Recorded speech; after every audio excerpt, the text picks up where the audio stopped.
Ini bukan istilahnya kesimpulan asal ngambil. Ini jelas dalam Alkitab bagi umat Nasrani dan jelas dalam Al-Quran bagi umat Islam.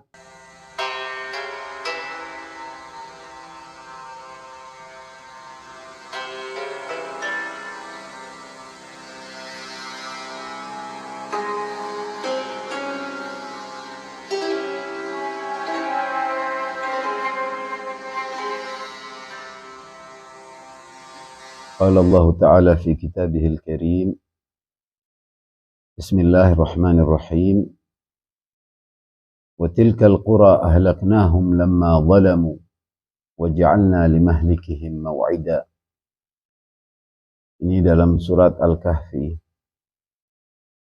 yang setelah mengisahkan kisah kedua, pesannya dan negara itu yang kami hancurkan ketika mereka berbuat kezaliman, ketika mereka zalim, dan kami jadikan suatu ketetapan untuk kehancurannya lagi. Wa ja'alna limahlikihim maw'ida. Berangkat dari ayat ini dan juga ayat-ayat di surat lain yang menyatakan bahwasannya akan suatu negara, qaryah, yang mana negara itu dihancurkan oleh Allah.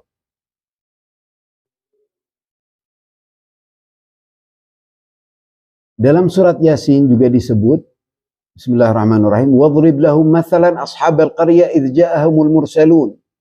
Mengenai suatu negara, perumpamaan mengenai suatu negara yang Allah mengirimkan para utusan, 3 utusan.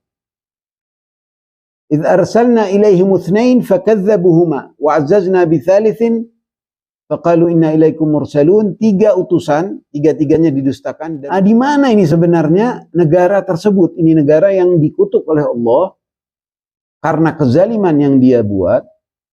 Bukan hanya di Al-Quran, dari Alkitab juga ada penjelasan-penjelasan mengenai hal itu dan mengenai suatu rezim yang dikutuk oleh Tuhan juga. Kita melihat kisah kedua di surat Al-Kahfi. Kisah kedua itu berbicara tentang suatu negara yang mempunyai taman anggur, industri pertanian, dan khususnya mizahnya, keistimewaannya, sebegitu makmur. Ini negara disebut juga di surat An-Nahl ayat 112. Jadi di mana? Kita kembali ke 800 sampai 850 tahun sebelum Masehi.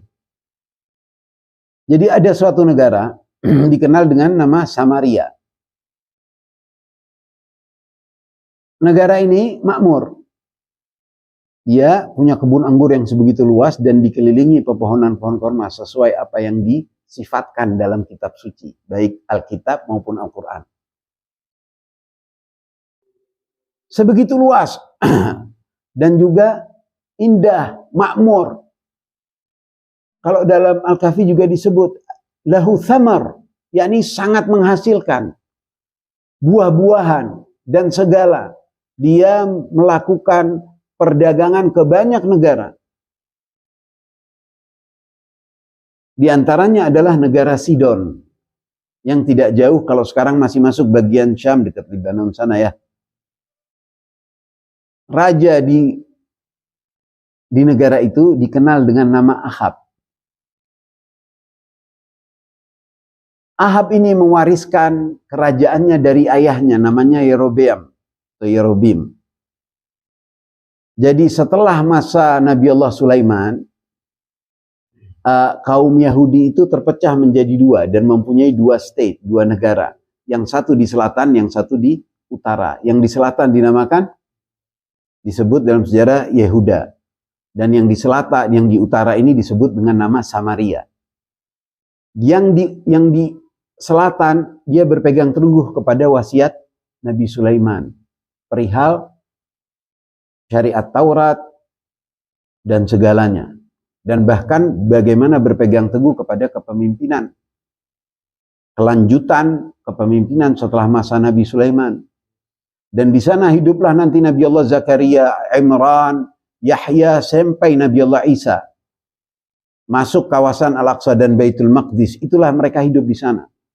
Dan dikatakan kalau dalam Alkitab, itu dari 12 suku Bani Israel, 3 keturunan yang menetap di situ, yaitu keturunan Levi, yang rata-ratanya dikenal para ulama, orang-orang yang alim, keturunan Benyamin, dan keturunan, kalau dalam Alkitab ada 2 versi, satu mengatakan keturunan Yahuda, dan satu mengatakan keturunan Nabi Allah Yusuf. 3 keturunan ini. Tapi dalam riwayat-riwayat Islam juga dinyatakan 3 ini. Keturunan dari 12 suku itu yang hidup di selatan dan tetap berpegang teguh kepada kepemimpinan dan wasiat Nabi Sulaiman adalah kaum Bani Israel. Yang disebut Bani Israel. 3 dari keturunan Levi yang menolong Nabi Yusuf untuk tidak dibunuh. Kemudian dari keturunan Benjamin dan dari keturunan Yusuf. Ada sebagian versi yang mengatakan keturunan Yahuda. Dan yang 9 suku lainnya rata-rata hidup di negara Samaria. Dan mereka tidak berpegang teguh, bahkan membuat state sendiri, membuat pemerintahan sendiri. Dan inilah Samaria yang mempunyai sebegitu besar kebun anggur yang dikelilingi pohon-pohon korma dan pertaniannya yang luar biasa. Sebegitu subur tanahnya. Dan digandrungi banyak dan melakukan banyak perdagangan dengan negara-negara sekitar. Nah, Yerobeam ini melakukan kejahatan di antara kejahatannya dan disebut dalam Alkitab, Ahab bin Omri melakukan apa yang jahat di mata Tuhan, lebih daripada semua orang yang mendahuluinya. Dari kalangan Bani Israel. Seakan belum cukup ia hidup dalam dosa-dosa Yerobeam, raja pertama kerajaan Israel Utara. Ini quote ya, Bible ya. Maka ia mengambil pula Isabel, anak Etbal, raja orang Sidon, menjadi istrinya, sehingga ia pergi beribadah kepada Baal, berhala Baal, yang disembah untuk kesuburan, dan sujud menyembah kepadanya. Alkitab, kitab Raja-Raja 16:30-31. Jadi Ahab ini, selain dia sudah terpecah dari berpegang teguh kepada Taurat, ini dia juga bahkan menikah dengan suatu bangsa luar yang menyembah berhala, bukan dari kalangan Bani Israel. Dan itu dilarang keras di Taurat. Kepada seorang wanita yang musyrik dan menyembah dewa Baal. Bukan hanya itu, dalam Alkitab disebutkan Jezebel ini, kadang disebut Isabel, kadang disebut Jezebel. Penyihir yang top. Dia terkenal cantik dan ahli sihir dan dikelilingi oleh para dukun-dukun top. Ahab menikah dengannya. Bukan hanya itu, setelah menikah dengannya, dia pun lambat laun membawa kaumnya, khususan kahana, dukun-dukun dan para ketua-ketua agamawan-agamawan yang menyembah berhala Baal. Tinggal menetaplah mereka. Banyak migrasi besar-besaran itu. Lambat laun migrasi besar-besaran, bukan hanya itu, dia pun mengkontrol keputusan-keputusan suaminya, ikut serta dalam pemerintahan itu. Sampai lama-lama menyingkirkan para agamawan Bani Israel, para ahli kitab, untuk menggantikan dengan para penyembah berhala. Ini dalam waktu yang relatif cukup singkat. Dan kaum-kaum pendatang ini membaur dan bahkan mempunyai banyak posisi-posisi pejabat di pemerintahan. Itu adalah kejahatan ketiga setelah yang pertama dia menentang wasiat Nabi Sulaiman, berlepas dari berpegang kepada para nabi, bahkan para nabi dibunuh. Kemudian yang kedua dia menikah dengan Isabel ini. Kemudian yang tiga dia melegalkan kebudayaan baru tersebut dan bahkan agama baru tersebut di negerinya. Nah, jadi Isabel ini dengan seenaknya melakukan kebijaksanaan yang timbul.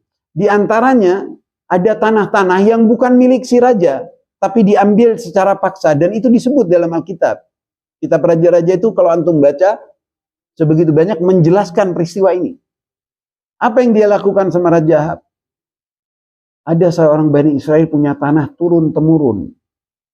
Dia tidak mau menjual tanahnya itu. Dia punya ladang bagus. Ini sudah punya ratusan hektar. Tapi dia suka dengan tanah yang tidak jauh dari istananya itu. Dan tiap mau dibeli dia tidak mau. Kata Jezebel, sudah tenang, biar saya yang urus. Dibuatlah kesaksian palsu bahwasannya dia ini seakan oposisi dan hendak melakukan kudeta dan murtad dan lain sebagainya untuk memerangi kerajaan, dan dipanggilkan saksi-saksi palsu, lalu dihukum, dilempar dan dibunuh dari atas. Jadi apa? Perampasan tanah pun dimulai. Semakin melebar, semakin melebar. Hak-hak masyarakat yang asli, hak-hak setempat, itu lambat laun dianeksasi. Lambat laun semakin dizalimi dengan kezaliman-kezaliman dan penganiayaan yang luar biasa oleh kerajaan Ahab tersebut. Itu berapa tahun? 800 tahun, 50 tahun sebelum Masehi. Itu yang disinyarir dalam surat Al-Kahfi kisah kedua. Karenanya dimulai dengan wadrib lahum mathalar rajulain, tentang dua orang. Ja'alna li ahadihima jannatain. Ya kan? Setelah peristiwa itu Allah mengutus Nabi Allah Ilyas. Elia, kalau dalam bahasa Alkitab disebut Elia. Elia diutus untuk memberi peringatan. Bahkan pada saat sebelumnya ketika sudah mulai marak penyembahan terhadap berhala Baal, dan terjadilah perseteruan yang mana akhirnya sampai pada mubahalah. Dipanggil ini para agamawan dukun-dukun yang menyembah Baal untuk berdoa, memanjat untuk menentukan siapa yang benar. Mereka dibiarkan untuk berdoa, di antara tandanya sebagaimana pengkabulan, tanda pengkabulannya sebagaimana seperti zaman Qabil dan Habil, yaitu datangnya api dan menyambar yang diridhoi dan diterima kurbannya atau doanya. Mereka ini kelompok para kahanah ini, para penyembah berhala, berdoa sepanjang hari sampai sore, tidak ada pengkabulan. Kata Nabi Allah Ilyas, apa kamu sudah selesai? Tunggu sampai mereka tadarru, menangis, tolong buktikan agama kami yang benar, dewa Baal ini segala macam. Lalu kata Nabi Ilyas ketika masuk giliran beliau dan beliau bersendiri sama segelintir kaum mukminin, beliau berdoa, sekarang masukkan sapi itu, ditaruh sapi, tanah sapi, ini taruh, masukkan sapi itu ke bawah dan disiramin air. Bukan hanya di luar, tapi disiram air itu sapi, ditaruh dalam seperti kolam. Lalu Nabi Ilyas berdoa, tidak lama api itu datang dan menyambar sapi. Yang dalam air pun itu kena, diterima. Di sini kewalahan. Banyak dari bahkan yang dari kaum Jibril ini mulai bingung, dan banyak juga yang mulai mau masuk ke agama Alkitab, kepada keimanan kepada Tuhan yang Maha Esa.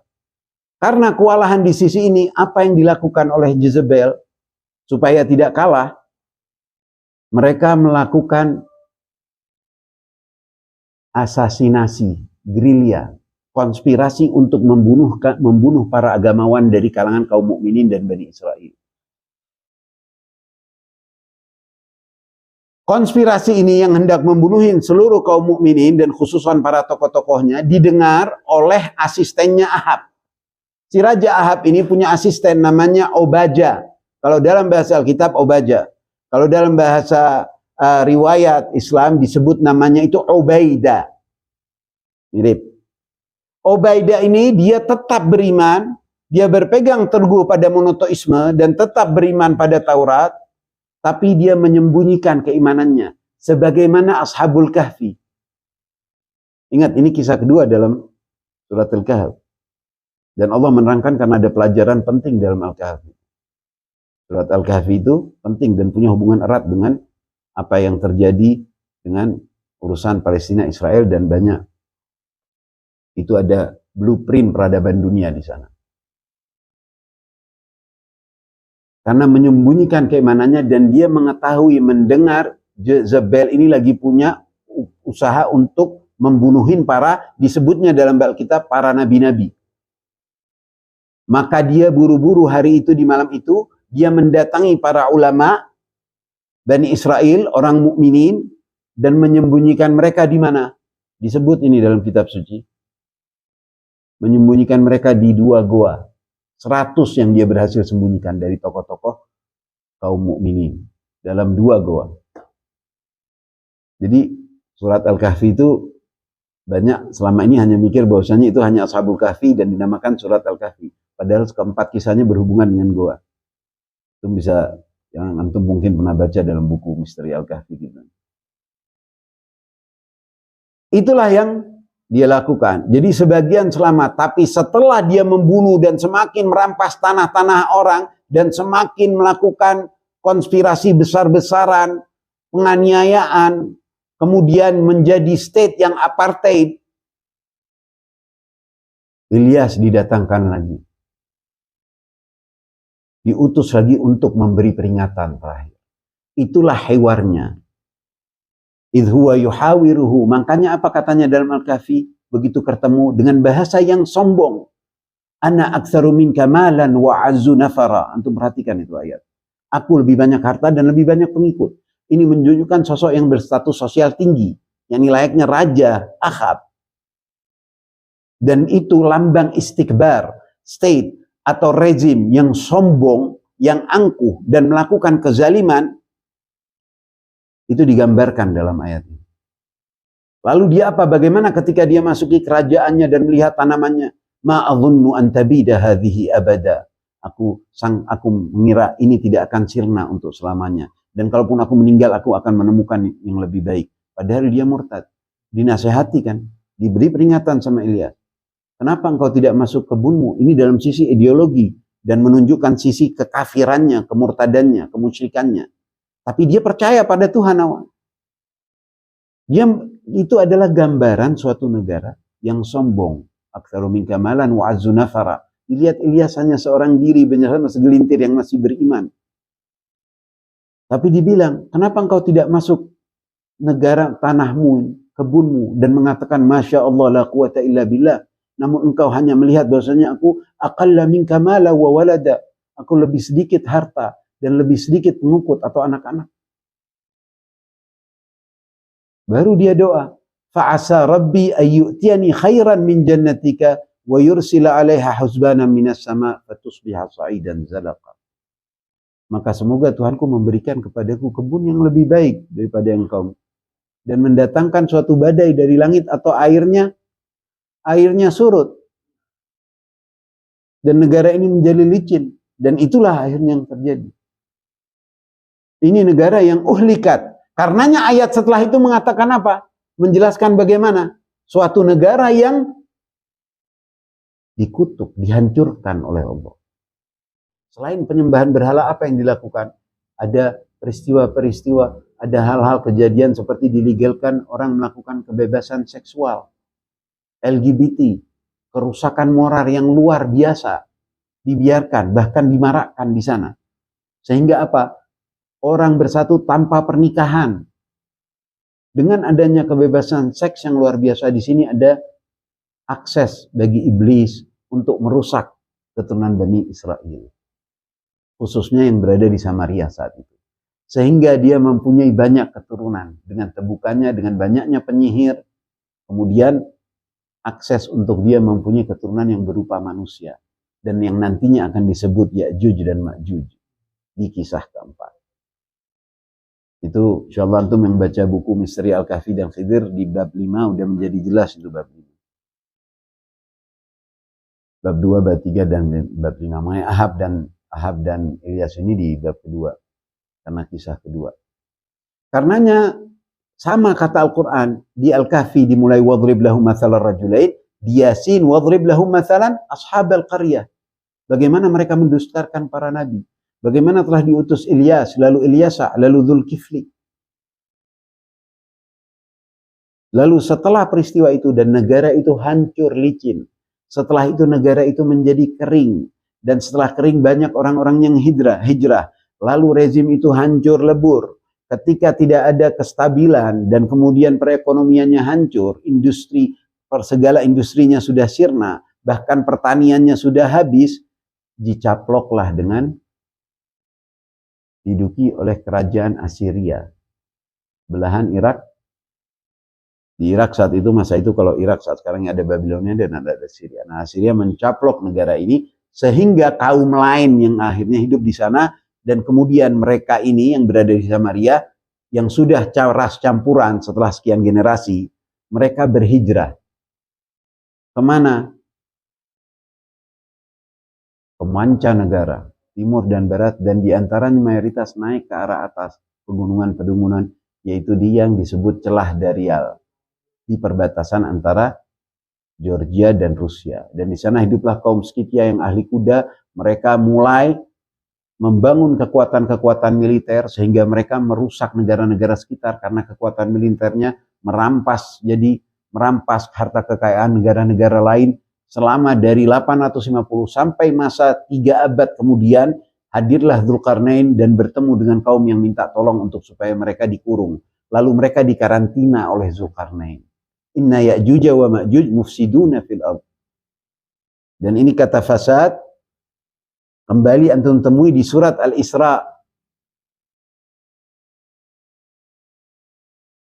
Apa dalam surat Al-Isra? Kepada yang sudah disebut Bani Israel yang sudah beralih dan diistilahkan dipanggil dengan Yahud. Kenapa gak Bani Israel lagi? Yahud udah konotisme seperti Zionisme yang ada. Yang agamanya bisa apa aja tapi bersekongkol dalam kezaliman. Yang sesuai diungkap dalam Al-Ma'idah 51. La tufsidunna fil ardi marratain wa la ta'lunna 'uluwan kabira. Kau akan membuat fasad di muka bumi ini 2 kali. Dan menyombongkan diri yang luar biasa. Sekarang masyarakat yang sudah keluar dari Samaria, mayoritasnya banyak sudah terkurung 3 abad setelahnya. Tapi dalam 3 abad itu mereka melakukan kerusakan-kerusakan. Ketika digunakan kata fasad itu bersangkutan dengan ekonomi dan politik yang sifatnya itu masif. Jadi punya pengaruh global yaitu. Dan menjajah dan merampas harta kekayaan negara-negara lain. Setelah 1000 tahun itu terkurung, mereka keluar lagi. Di kapan keluar? Hadis jelas di masa hidup Rasulullah. Kaum yang disebut dengan Ya'juj Ma'juj ini yang sudah manusia dan berdarah iblis. Jadi yang keluar dari sana itu bukan Bani Israel lagi. Tetapi apa? Generasi yang disebut dalam Al-Kahfi 50 sebagai dzurriyyah iblis, dan mereka akan membuat kerusakan lagi. Akan menyombongkan diri, membuat kezaliman, membuat state yang apartheid sebagaimana Ahab itu lagi. Jadi setelah 1000 tahun di masa Nabi mereka keluar, mereka berpencar sebagian ke timur, sebagian besar ke dunia Eropa. Lalu mereka generasi demi generasi mulai apa? Melobi negara-negara dan bermain dengan menguatkan dunia militer, menguatkan industri persenjataan, kemudian membuat kerusakan yang sifatnya itu ekonomi, mendirikan bank-bank. Dan kemudian mulai melobi, selain melobi, mulai menguasai kekuasaan-kekuasaan yang berkuasa di mancanegara Eropa. Lalu setelah itu bagaimana? Harus mau kembali ke negara itu. Kenapa? Karena itu sudah grand design tuannya, iblis. Karena Makkah, Subhanalladzi asra bi 'abdihi lailan minal masjidil haram ilal masjidil aqsa alladzi barakna haula, itu adalah gerbang ke langit yang dia mau gunting. Kalau gak menguasai Palestina, dia tidak akan menang terhadap perang terhadap Allah, gak berhasil menyesatkan seluruh manusia untuk masuk ke neraka. Dan hubungan antara bumi dengan langit ini akan diputus, dan barulah dia menyatakan kemenangannya. Semenjak awal sumpahnya di hadapan Sang Maha Kuasa, mau menyesatkan manusia. Jadi jangan heran kenapa kok tempat ini yang menjadi medan pertempuran yang melibatkan hampir seluruh dunia. Karena di situ ada grand design besar. Makanya ketika mereka sudah menguasai kekuasaan-kekuasaan di belahan dunia, di Eropa, dan juga mempunyai antek-antek di timur, dan lalu disebut Ya'juj dan Ma'juj, Mereka akan kembali ke suatu negara yang dalam Alkitab disebut. Karena ada Gog, ada Magog. Ada yang berkaitan dengan suatu suku dan negara. Di Alkitab ada Magog itu disebut negaranya, dan Gog disebut kaumnya. Ada pula Gog dan Magog juga dua kaum, tapi berhubungan dengan suatu tempat. Al-Kahfi menjelaskan tilkal qura ahlaknahum lamma zalamu. Negara yang kami hancurkan ketika mereka buat zalim. Di Al-Anbiya dijelaskan mengenai Ya'juj al-Ma'juj juga selain di Al-Kahfi apa? Wa haramun, bismillahirrahmanirrahim. Wa haramun ala qaryatin ahlaknaha annahum la yarji'un. Dan haram bagi suatu negara yang telah kami hancurkan bahwasanya mereka tidak kembali. Wa idza futihat Ya'juj wa Ma'juj wa hum min kulli hadabin yansilun. Lalu mereka datang lagi dari tempat-tempat yang tinggi. Yansilun, dan pakai kata nasal. Bukan hanya dengan gerak cepat seperti kata aja ya uju, tapi juga beregenerasi. Jadi gimana setelah mereka menguasai negara-negara, mereka mempunyai lobby di mancanegara, apa yang mereka lakukan? Mereka buat skema konspirasi besar supaya orang-orang ini, keturunan-keturunannya ini, yang kini, yang sudah sejak lalu, itu mengaku sebagai Yahudi. Jadi setelah keluar dari kurungan itu, dari bendungan Zulkarnain, mereka memilih, dan mayoritas ketuanya memilih agama Yahudi. Kenapa? Karena di situ ada Lucifer, iblis yang perlu disembah.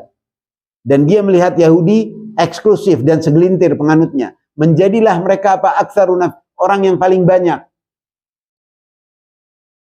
Jadi dari 10 Juda orang Yahudi, Bani Israel, 9-nya ini yang palsu kalau dihitung sekarang. Yang mana tidak ada darah Nabi Ibrahim atau Nabi Ishak. Yang mana ingin membuat state, yang mana state yang luar biasa seperti dulu itu di masa Raja Ahab. Jadi setelah itu, mereka harus mengembalikan. Tapi ngembaliin orang yang sudah di mancanegara ini tidak mungkin, tidak semudah itu. Lalu apa yang dilakukan? Sebelumnya semua saudara-saudaranya melakukan penjajahan-penjajahan, kolonialisme di seluruh dunia. Lihat bagaimana yang dilakukan negara-negara seperti Inggris, Amerika, Perancis, dan lain-lainnya hampir ke seluruh dunia. Dengan apa? Mereka bisa menang. Orang mereka kecil kok, negaranya aja kecil. Tapi bisa menjajah negara-negara di Asia dan Afrika dan Timur Tengah. Kenapa? Yufsidun fil ard. Karena mereka menguatkan senjataan. Dan gak ada hati nurani. Itu ciri khasnya keturunan iblis. Nah, harus terjadi bagaimana memobilisasi orang-orang ini untuk kembali mereka buatkan state itu. Setelah menjajah banyak negara.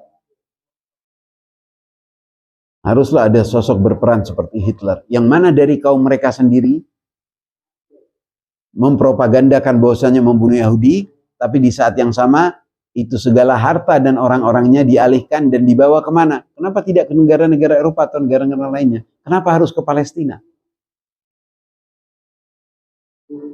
Dan Al-Quran telah menyebut, wa haramun ala qaryatin ahlaknaha annahum la yarji'un. Mereka masuk ke titik dan tempat mereka berkumpul lagi.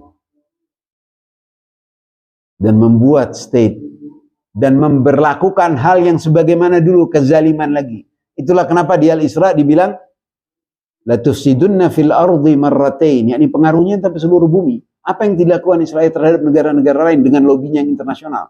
Merusak antara suku, merusak antara etnis, merusak antara bangsa, merusak antara penganut agama.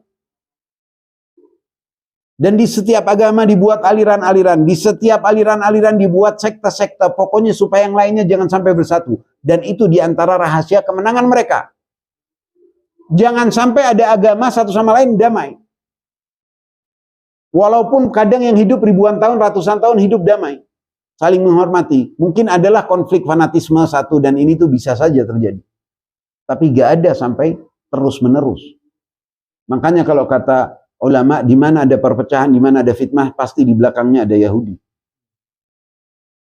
Dan itu sudah melibatkan agama KTP. Antum jangan pikir ini sebagai suatu agama. Al-Ma'idah 51 itu menjelaskan itu. Persekongkolan Yahudi palsu, Kristen palsu, dan Muslim palsu. Ya ayyuhalladzina amanu la tattakhidul yahuda wan nasara awliya ba'dhuhum awliya'u ba'd wa man yatawallahum minkum fahuwa minhum innallaha la yahdil qaumadh dhalimin. Sebagaimana di Kahfi aulia zalimin yang berkaitan dengan keturunan iblis itu di ayat 50, di konteks yang ini, tema ini hadir dia berlanjut di Al-Maidah, yaitu kong kali kong, persekutuan dalam kezaliman.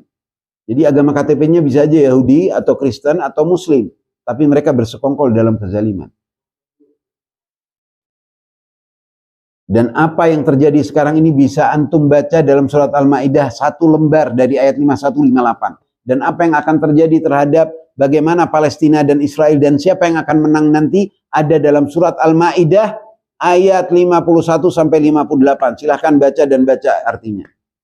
Selesai itu terjawab apa yang akan terjadi. Sebagaimana dahulu yang bersama Nabi Ilyas kaum mukminin menang walaupun mereka tidak punya apa-apa, mereka ditindas, tanah mereka dirampas, kehidupan mereka dipersempit sebegitu rupa. Tapi pada akhirnya ketika Nabi Ilyas berdoa habis itu dan hancur mereka, keluarganya terbunuh Ahab semua. Ahabnya menyesal yang luar biasa dan bahkan semua masyarakatnya akhirnya diaspora besar-besaran. Nah itu ketika kembali, lalu setelah sekian lama mereka mendirikan state di 1948 yang mengambil nama state Israel dahulu. Padahal ribuan tahunnya telah hidup banyak kaum Kan'an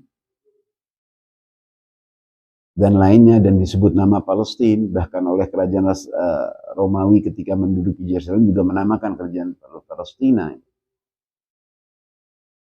Jadi mereka namakan itu dan lalu mereka berbuat hal yang sama lagi. Menjadi apartheid. Karenanya di Al-Kahfi bagaimana yang tadi ayat awal kita sebut. Bismillahirrahmanirrahim. Wa tilkal qura ahlaknahum lamma zalamu. Dan negara itu yang kami hancurkan karena mereka buat zalim dan fasad. Wa ja'alna limahlikihim mau'ida. Dan kami jadikan ketetapan untuk kehancurannya lagi. Dan itu wahai ikhwan dekat. Ini semakin nyata di hadapan masyarakat dunia. Ini bukan istilahnya kesimpulan asal ngambil. Ini jelas dalam Alkitab bagi umat Nasrani dan jelas dalam Al-Quran bagi umat Islam. Dan negara yang eksis itu bukan suatu perumpamaan gitu aja dan tidak terjadi ketika Al-Quran mengisahkan ulang. Karena ada detail yang lengkap juga dalam Alkitab sebelumnya yang tidak terdistorsi. Itu antum silahkan baca kisah lengkapnya tadi di kitab Raja-Raja. Di Al-Kahfi pun akan menjadi lebih jelas. Al-Anbiya, Al-Kahfi, Maryam, surat Maryam dan surat Al-Maidah itu menjadi hal yang menjelaskan perihal Ya'juj dan Ma'juj dan bagaimana mereka berkuasa dan akan apa yang terjadi selain dari ada yang riwayat-riwayat. Di riwayat-riwayat malah kadang membingungkan, seakan alien, gak bakal ketemu sampai kiamat. Padahal mereka ini adalah keturunan iblis yang berwujud manusia dan membuat kerusakan terus-menerus di muka bumi dan membuat suatu negara yang super zalim dan kolonialisme, lobinya seluruh dunia. Jadi antum membacanya itu bukan hanya Israel, kenapa dipertahankan? Kenapa Amerika harus membela Perancis, Eropa dan semua mereka kuasai itu kekuasaan itu. Mereka yang memegang perekonomian, mereka yang memegang bank 90% di dunia ini semua. Semua sudah di tangan mereka karena itu semena-mena yang luar biasa. Sama seperti istikbar dan kesombongannya Raja Ahab itu ketika bicara kepada Nabi Allah Ilyas dan kaum ayat 16. Dan jika kami hendak membinasakan suatu negeri, ini terjadi lagi, sedang terjadi lagi. Sudah, tapi ini sedang membesar. Dan jika kami hendak membinasakan suatu negeri, maka kami perintahkan kepada orang-orang yang hidup mewah, orang elitnya maksudnya ya, hidup mewah di sini ya. Kadang penerjemahan tidak selalu precise, tidak selalu pas. Kepada orang oleh di negeri itu, dan mereka melakukan kedurhakaan di dalam negeri itu, maka sepantasnya berlakulah terhadapnya hukuman kami. Kemudian kami hancurkan sehancur-hancurnya. Al-Isra 16. Di mana? Di negeri mana? Di mana orang-orang yang mengaku Bani Israel, bukan Bani Israel lagi, hidup. Lalu Allah akan mengirim hamba-hamba kami yang disebut dalam surat Al-Isra dan juga dalam surat Al-Maidah. Orang-orang yang Allah cinta kepada Allah dan Allah mencintai mereka. La yakhafuna billahi laumatul la'im. Dan di Al-Isra dibilang wa in udtum udna wa ja'alna jahannama lil kafirina hasira. Dan jika kamu sudah membabi buta lagi seperti itu, maka kami pun akan kembali. Yang akan melawan mereka orang-orang yang mukhlis, yang penuh beriman. Ada orang-orang zalimin yang disebutkan oleh Allah dengan zalimin juga. Tapi untuk mereka ini Allah akan ngirim hamba-hambanya. Ibadan lana uli ba'sin syadid fajasu khilalad diyar. Hamba-hamba kami, kata Allah, yang akan datang. Walaupun mereka segelintir, walaupun mereka terlihat tak berdaya, tapi Tuhan, Allah memberi kekuatan mereka yang luar biasa. Dan itu sedang real terjadi di hadapan kita semua saat ini.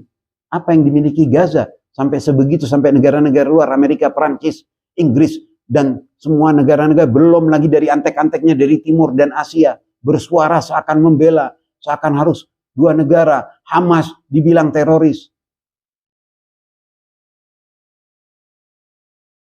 Buta dan mau hidup dalam ilusi. Baca Alkitab, baca Al-Quran, baca ayat-ayat suci. Semuanya udah nyata. Dan sudah jelas bahkan masa depannya apa yang terjadi. Lihat nanti pertolongan Allah kepada siapa. Pihak yang mana yang akan menang. Kita semua menjadi saksi nanti. Sebagaimana nanti Nabi Ilyas hanya berdoa, pak badai bisa selesai. Itulah kemenangan kaum yang beriman. Jadi jangan lihat gak bisa menjadi tolok ukur itu senjata. Karena alam ini bisa bekerja. Karena prajurit Tuhan. Malaikatillah, junudullah. Akan punya, Allah mempunyai prajurit langit dan bumi. Alam bisa nanti beraksi. Akan menolong kaum beriman. Hanya dengan doa dan keteguhan hati yang dibutuhkan. Dan membela kepada saudara-saudara kita yang ditindas. Sudah cukup menyakitkan bagi orang-orang yang membuat narasi-narasi kacau. Berpakaian ulama tapi seakan tidak pernah membaca ayat suci. Mengatakan saya dukung Palestina tapi tidak dukung Hamas. Gimana? Anda mau melihat dunia Palestina tanpa Hamas, lihat West Bank. Lihat Dhaffa Gharbiyah. Apakah tidak ada kejahatan di sana? Semuanya sudah dikuasai. Orang mau sekolah dengan segala penjagaan, keluar diantar, masuk diantar, diawas, air seenaknya ditutup, maka semua orang-orang juga tetap dibunuh. Itu di luar Gaza. Tak ada Hamas. Apakah kezaliman itu tidak terjadi di Gaza? Dan di belahan dunia-dunia lain yang oleh pihak mereka. Mengacak-acak politik dan ingin menaruh segala pejabat-pejabat di mancanegara yang mau bekerja demi mereka. Menyuap segala macam akademisi, ilmuwan, ulama, politik, pejabat di mancanegara untuk melakukan kerusakan. Itulah karenanya disebut yufsiduna fil ard. Dia punya state, tapi fil ard, di bumi ini yufsidun. Dan itu menjadi ciri khas. Dan orang yang akan nadimin, kata Allah, menyesal dan merugi negara-negara yang akan berdamai dengannya. Itu inti Al-Maidah 51. Akan merugi. Silahkan baca ayat selanjutnya. Itu negara-negara nanti, negara-negara dimanapun yang bersekutu dengannya, hancur. Kena kutukan. Yang berdamai dengannya akan menyesal, merugi. Dan orang-orangnya, pejabat-pejabat itu, kita lihat nanti bagaimana hasilnya. Dan juga antek-anteknya. Dari yang berdasi, sampai yang berjubah, sampai yang berpeci, ketika membuat narasi-narasi, membuat syubhat-syubhat terhadap perlawanan kepada Palestina, umat yang mazlum dan yang akan ditolong oleh Allah. Itu sangatlah pedih. Karena mereka membohongi diri mereka sendiri kalau itu orang Muslim. Jadi narasi-narasi kenapa saya mendukung Palestina tapi tidak mendukung Hamas. Ini udah di luar fraksi, ini di luar partai, ini di luar segala. Se-Palestina ya jadi Hamas saat seperti ini. Sudah umat di dunia ini udah tidak bodoh lagi untuk dibilang itu teroris. Gimana teroris orang se-Gaza mendukungnya? Yang lainnya seperti PLO udah bekerja di bawah kekuasaannya Israel. Dan masyarakatnya hidupnya semua dalam kekuasaan Israel, tinggal Gaza. Dan itu mau dibiarkan, mau dikasih begitu saja. Mau bayangkan bagaimana Palestina tanpa Hamas? Itu sudah, kita udah punya contoh, punya prototipe. Yaitu yang sedang terjadi di barat. Di dunia Palestina lain yang dalam penjajahan. Tetap aja terjadi pembunuhan, penjarahan, perampasan tanah, dikeluarin dari rumah, terus menerus. Jadi dengan akal itu saya jelas. Lalu ada lagi narasi-narasi. Kalau yang di dunia luar dibangun, ini narasi sengaja dibangun dan pasti tokoh-tokoh dan influencer yang berbicara. Kenapa mikirin Palestina? Kita aja di negara sendiri ini banyak masalah. Kenapa harus mikirin? Kenapa harus repot? Wah. Masalah di negara ya tetap harus dibereskan oleh yang bertanggung jawab, pemerintah, pejabat. Apapun itu, mau di Rempang kah, mau di manakah, itu bukan berarti suatu peralihan. Masalah negara ya tetap. Tapi terus untuk mikirkan masalah negara, tidak memikirkan dunia. Ini orang yang suruh hidup egois. Mungkin dia yang ngomong itu pengen hidup sendiri tanpa ada bersosialisasi dengan seorang pun. Dan pasti sebuah pandangan yang egoisme. Pandangan satanis, rasisme dan egoisme. Itu hanya meningkatkan sisi itu saja. Dia gak tahu bahwasanya menyelamatkan Palestina adalah menyelamatkan dunia. Bahkan Bung Karno dari awal hari sudah menyatakan itu, selain banyak pemimpin dunia yang mukhlisin. Bahwasanya semasih ada yang tidak merdeka di dunia ini, maka perjuangan itu belum selesai. Memerdekakan Palestina adalah memerdekakan umat manusia. Apalagi di sini adalah jejak-jejak kenabian. Di sini adalah gerbang portal menuju langit yang iblis tahu, sehingga itu harus diduduki dan dihabiskan sejarahnya dan diganti dengan agama yang hanya nama, tapi yang berlaku adalah kezaliman dan apartheid dan kesemena-menaan terhadap seluruh dunia, menjadi state yang akan menguasai seluruh yang sampai di Sungai Nil dan Furat dan lain sebagainya. Apa yang mereka katakan pada akhirnya ketika sudah hancur? Dalam surat Qalam dijelaskan, antum bayangkan, ini negara ini disebut di banyak ayat, di antaranya di Al-Kahfi, bahkan Al-Baqarah juga ada, As-Saffat soal Nabi Ilyas menegurnya, kemudian surat Yasin itu menjelaskan surat Kahfi. Nah, udah sering jelaskan. Jadi yang ada di Kahfi, kebun anggur ini juga disebut, yang dikelilingi pohon kurma. Bagaimana di Kahfi juga, dan juga di Al-Qalam. Di Al-Qalam bagaimana orang-orang itu setelah menemukan hari esoknya ketika melihat mereka hancur. Dan orang-orang antek-antek pejabat yang pelit ini yang tidak mau memberi kepada lainnya. Antum melihat bagaimana kehidupan di Israel dan bagaimana warga Palestina hidup. Ya sudah seperti itu kalau antum mau gambaran. Apa katanya? Maha suci Tuhan kami, sungguh kami orang-orang yang zalim. Nyadar sekarang mereka. Antum lihat sekarang banyak yang sadar. Lalu mereka saling berhadapan dan saling menyalahkan. Mereka berkata, celaka kita, sesungguhnya kita adalah orang-orang yang melampaui batas. Tughyan. Dan ini akan berakhir dengan kehancuran yang pasti. Aqsa tidak kena. Nanti ada bagiannya. Antum lihat bagaimana caranya. Baik itu dengan alam yang bekerja, dan juga kalau melihat bagaimana Al-Quran dan kitab suci menjelaskan, kaum beriman yang berpegangan teguh pada kepemimpinan walaya, wa may yatawallallahu wa rasulahu walladzina amanu, merekalah orang-orang yang menang, yang berpegang teguh kepada Allah, kepada Rasulnya, dan kepada orang-orang pemimpin, orang-orang yang beriman. Inilah yang akan. Dan itulah kenapa di akhir kisah kerajaan ini dan negara ini yang dihancurkan, apa yang Allah firmankan dalam surat Al-Kahfi ayat 44. Bismillahirrahmanirrahim. Hunalikal walayatu lillahil haq. Disitulah kepemimpinan Allah, kekuasaan Allah adalah yang hak. Jadi jangan khawatir, wahai ikhwan. Kita hanya butuh untuk mengetahui berpihak yang kemana dan berteguh dan bersabar untuk itu, dan mendoakan semuanya untuk semoga mereka merdeka, dan itu adalah janji Allah yang pasti. Dan yang zalim akan hancur.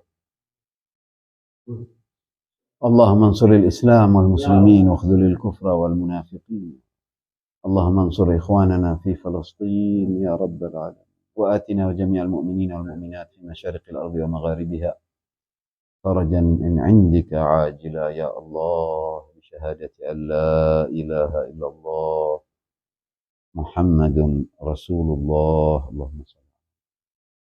الله أكبر الله أكبر الله أكبر ولله الحمد.